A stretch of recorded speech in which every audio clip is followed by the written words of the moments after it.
What is the promise? Wherein lies the glory? The glory? Drive across a bridge into history, down a furrow into time.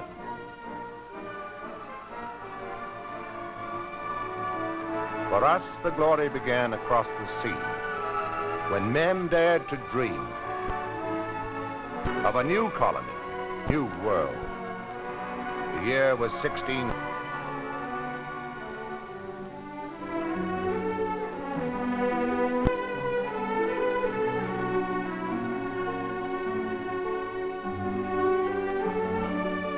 And they called the place to which they came Jamestown.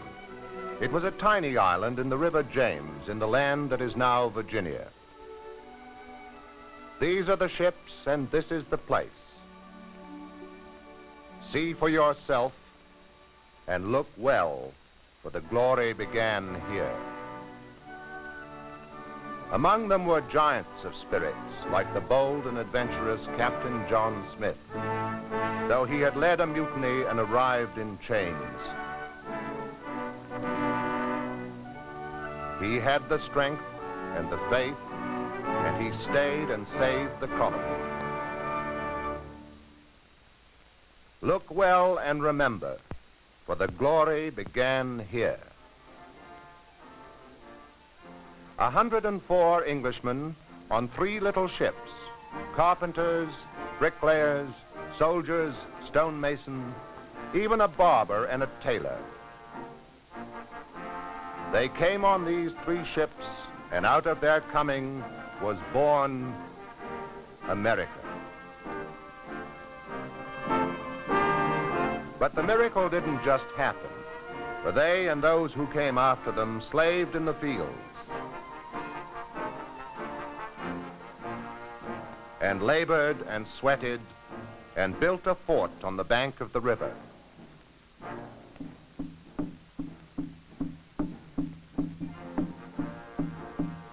And they kept watch over their fort.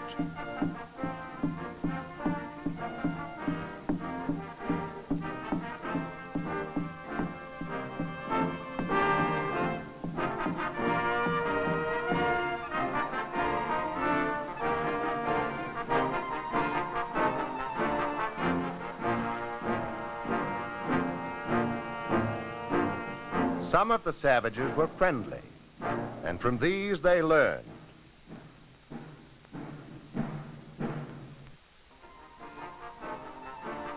how to take game from the forest,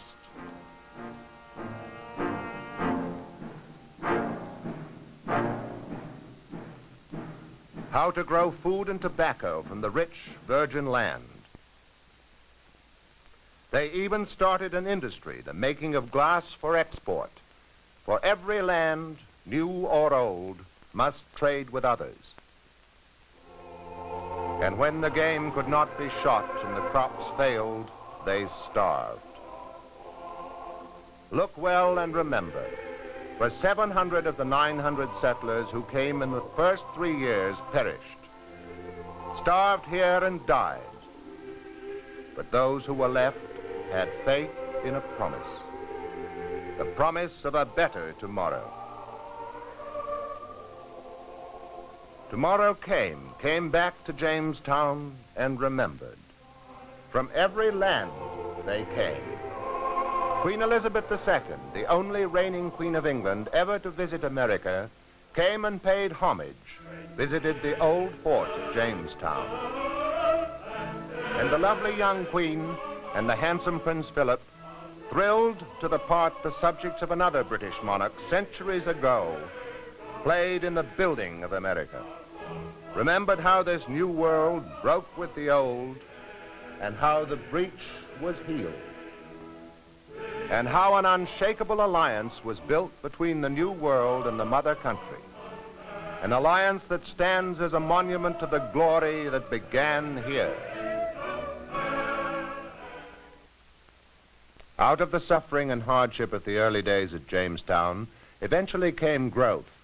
New settlers came and the frontier was rolled back. Great plantations sprang up.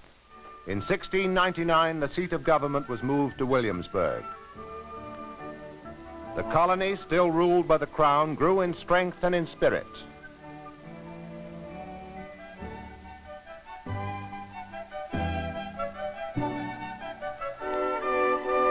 George III had ascended to the British throne, and the people began to chafe under the ever-tightening laws he imposed upon them.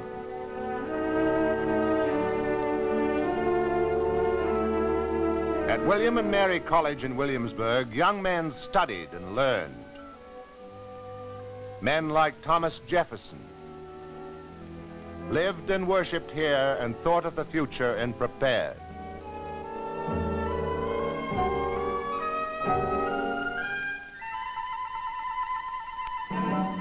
Others were thinking of the future too. From the printing office in Williamsburg flowed the Virginia Gazette, which chronicled the events, the spirit, and the growing resentment of the new world against the old.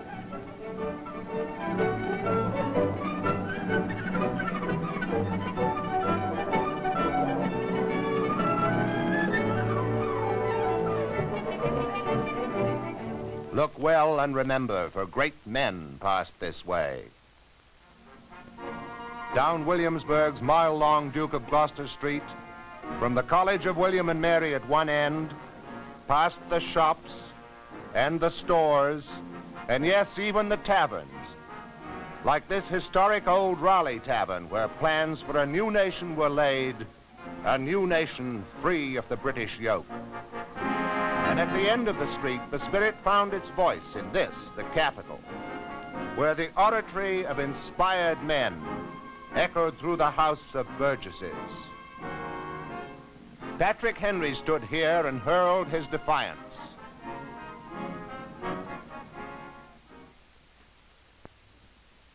Caesar had his Brutus, Charles I his Cromwell, and George III may profit by their example. If this be treason, make the most of it. Later in Richmond, the same Patrick Henry lifted his voice to the heavens. Is life so dear or peace so sweet as to be purchased at the price of chains and slavery? Forbid it, Almighty God! I know not what course others may take, but as for me, give me liberty or give me death! Here and throughout the 13 colonies, the spirit of independence took wings on words. Here, George Mason brought forth his Declaration of Rights, the basis for the Declaration of Independence. We hold these truths to be self-evident, that all men are created equal. Here was drafted Virginia's historic resolution, introduced in the Continental Congress by Richard Henry Lee. These united colonies are, and of a right ought to be, free and independent states.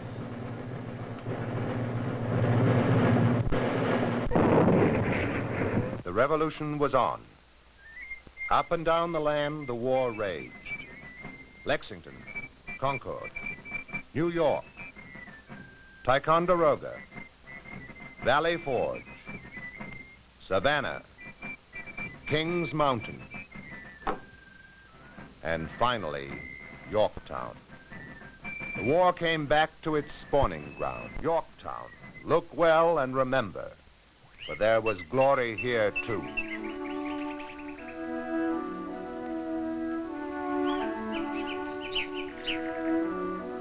Lord Cornwallis had moved the British Army into Yorktown. The French fleet had defeated the British squadron in September and had sailed into the Chesapeake Bay to begin a blockade of the enemy ships in the York River. Cornwallis could not escape. The siege of Yorktown was about to begin.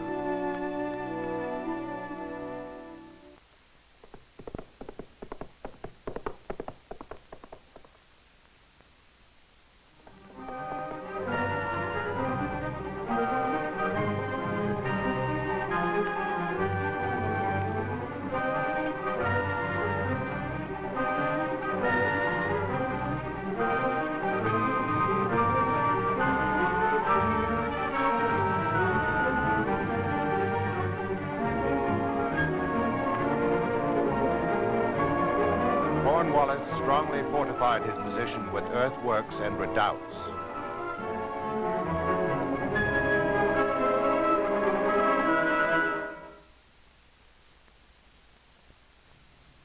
Washington and Lafayette converged their armies on Yorktown.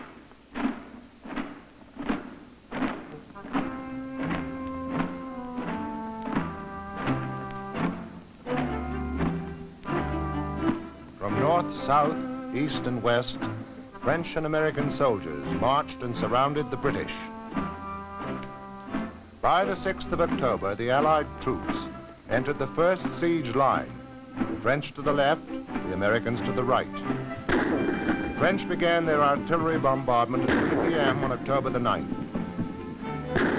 2 hours later, Washington himself touched off the first American cannon.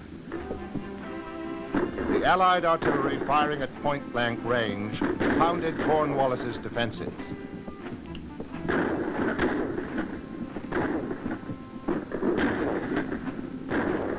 But the British were dug in securely, and their redoubts held. 2 of the enemy redoubts occupied commanding positions on the right of the battlefield. They would have to be stormed.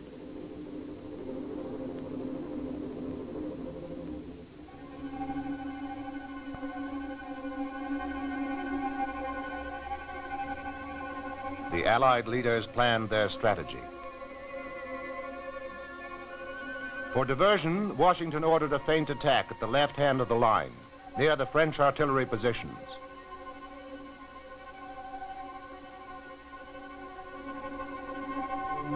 The attack on the redoubts was ordered for October 14th.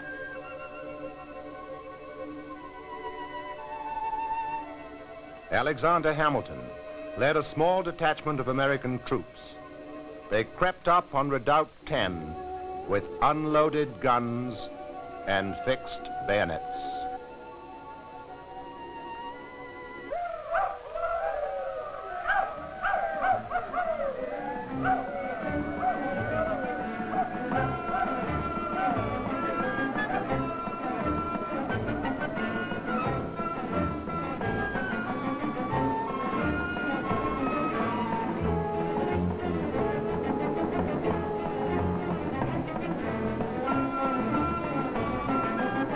In 10 minutes, the redoubt was taken with only 9 killed and 31 wounded.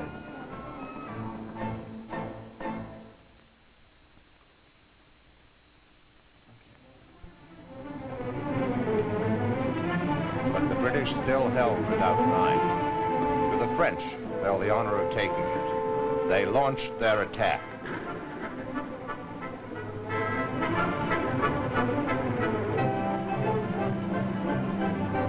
Cornwallis was not ready to give up, not yet.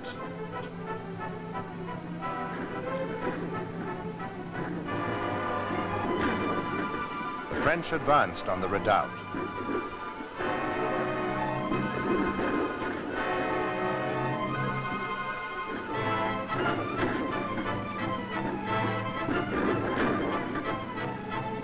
And the enemy answered with musket and cannon.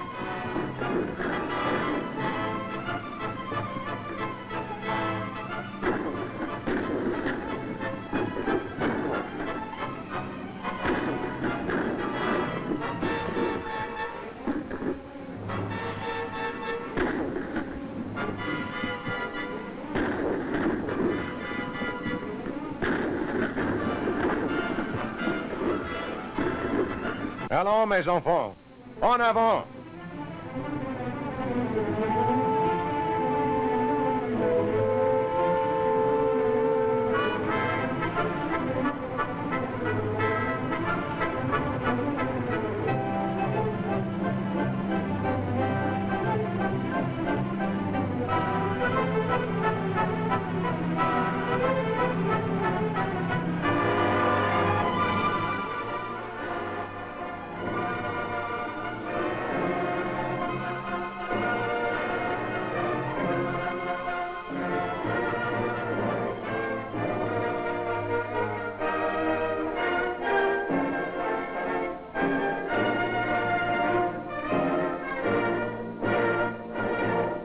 The backbone of the British resistance was broken.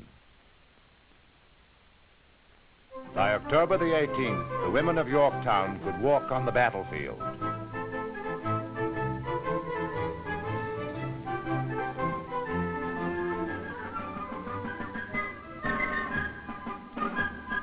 A new nation had been born.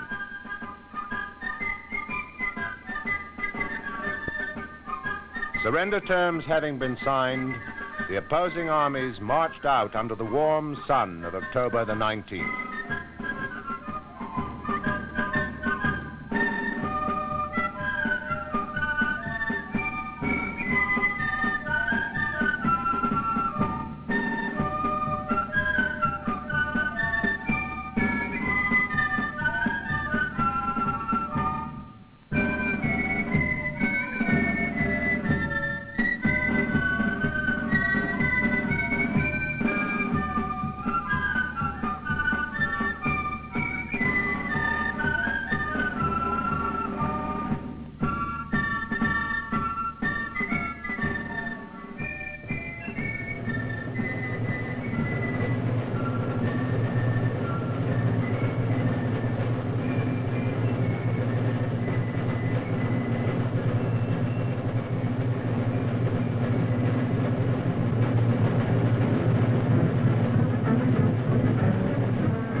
Cornwallis's 8,000 troops marched to an old English tune, the world turned upside down.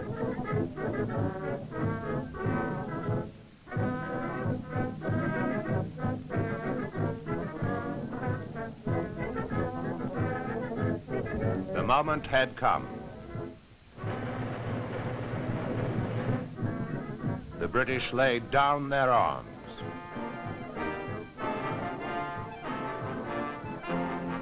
Surrendered their colors, furled and cased.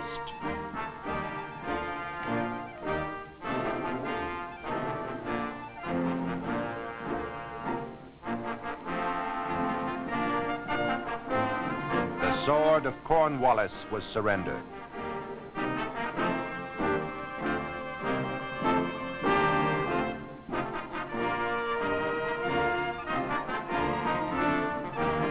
Look well and remember, for here a promise was fulfilled.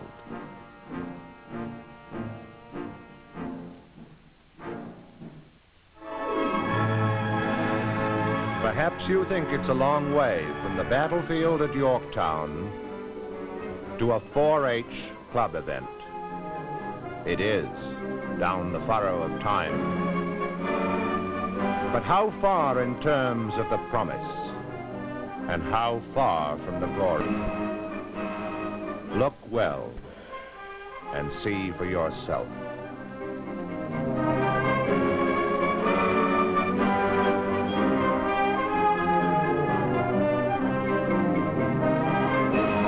Yes, America has come a long way in time and technology since Cornwallis gave up his sword at Yorktown.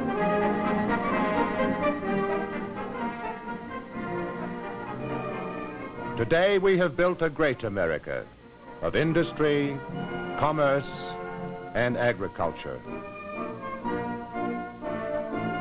Industries of research and development that make tough jobs like farming easier. But a machine requires an operator, and an operator must develop knowledge and skills. It takes infinitely more knowledge to farm successfully now than it did when the Jamestown colonists first planted the Indian corn. More knowledge than when Jefferson farmed at Monticello. More skill than when the colonial planters supplied George Washington's armies. Successful farming with today's machines begins on the tractor.